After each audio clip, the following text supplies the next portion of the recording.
Science کا کام کمال درجہ اتساہ بھی دیتا ہے، خوشی بھی اور اتنی ہی گہری مایوسی بھی۔ اس طرح کے واقعات سوچ سوچ کر میں دل کو ڈھارس دیتا رہا۔ یہ خیال کہ انسان چاند پر اتر سکتا ہے سب سے پہلے ایک روسی سائنٹسٹ نے سوچا تھا۔ اسے حقیقت بننے میں 40 سال گزر گئے جب امریکہ نے اسے پورا کیا۔ پروفیسر چندر شیکھر نے چندر شیکھر لمٹ کا آوشکار کیا تھا 1930 میں جب کیمبرج میں پڑھ رہے تھے، لیکن 50 سال بعد انہیں اسی ڈسکوری پر نوبل پرائز ملا۔ وان براون اپنی سیٹرن لانچ وہیکل سے آدمی کو چاند پر اتارنے سے پہلے کتنی ساری ناکامیوں سے گزرے ہوں گے۔ پہاڑ کی چوٹی پر اترنے سے پہاڑ پر چڑھنے کا تجربہ نہیں ملتا۔ زندگی پہاڑ کی چڑھانوں پر ملتی ہے، چوٹی پر نہیں۔ چڑھانوں پر ہی تجربے ملتے ہیں اور زندگی منچتی ہے اور ٹیکنالوجی ترقی کرتی ہے۔ چوٹی پر پہنچنے کی کوشش ہی میں چڑھانوں کا علم حاصل ہوتا ہے۔ میں ایک ایک قدم چلتا رہا، چڑھتا رہا چوٹی کی طرف۔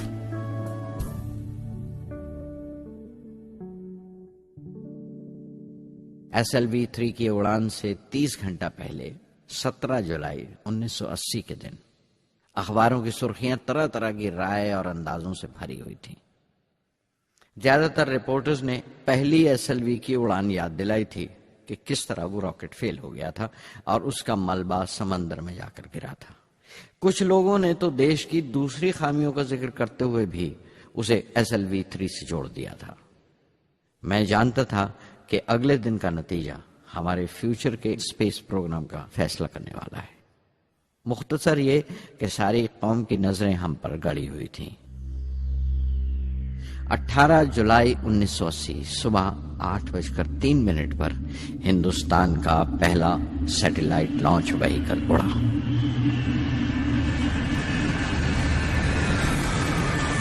میں نے روہنی سیٹلائٹ کا تمام ڈیٹا کمپیوٹر پر جانچا۔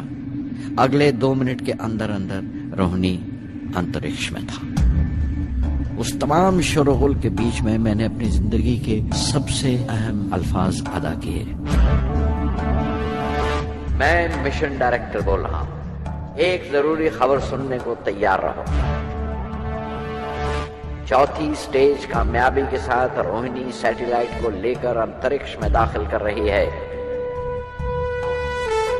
میں بلاک سے باہر آیا تو میرے ساتھیوں نے مجھے کندھوں پر اٹھا لیا اور نعرے لگاتے ہوئے جلوس نکالا۔ ساری قوم میں ایک جوش کی لہر دوڑ گئی۔ ہندوستان ان چند قوموں میں شامل ہو گیا تھا جن کے پاس سیٹلائٹ لانچ کی قابلیت تھی۔ ہماری قوم کا ایک خواب پورا ہوا تھا اور ہمارے اتہاس کا ایک نیا باب کھلا، ایک نیا چیپٹر۔ پردھان منتری اندرا گاندھی نے مبارکباد کا تار بھیجا اور سب سے زیادہ ہندوستان کے سائنسدان خوش تھے کہ یہ پوری کوشش سودیشی تھی، ہماری اپنی تھی۔ میں کچھ ملے جلے جذبات سے گزر رہا تھا۔ میں خوش تھا کہ پچھلی 2 دہائیوں سے جس کوشش میں تھا بالآخر اس میں کامیاب ہوا، لیکن اداس تھا جن لوگوں کی بدولت میں یہاں پہنچا تھا وہ لوگ میرے ساتھ نہیں تھے۔ میرے ابا، میرے بہنوئی جلال الدین اور پروفیسر سارا بھائی۔ SLV-3 کی کامیابی کے مہینے بھر کے اندر ہی پروفیسر دھون کا فون آیا ایک دن اور دلی بلایا پردھان منتری سے ملنے کے لیے۔ میری ایک چھوٹی سی الجھن تھی کپڑوں کو لے کر۔ ہمیشہ سے بڑے عامیانہ سے کپڑے پہنتا ہوں اور پاؤں میں چپل یا سلیپر کہہ لو۔ پردھان منتری کو ملنے جیسا وہ لباس نہیں تھا، میرے لیے نہیں، ان کے احترام کے لیے۔ سنا تو پروفیسر دھون بولے، کپڑوں کی فکر مت کرو، تم نے جو شاندار کامیابی پہن رکھی ہے وہ کافی ہے۔ ریپبلک ڈے 1981 میرے لیے ایک بڑی خوشخبری لے کر آیا کہ مجھے پدم بھوشن سے نوازا گیا ہے۔ میں نے اپنے کمرے کو بسم اللہ خاں کی شہنائی سے بھر لیا۔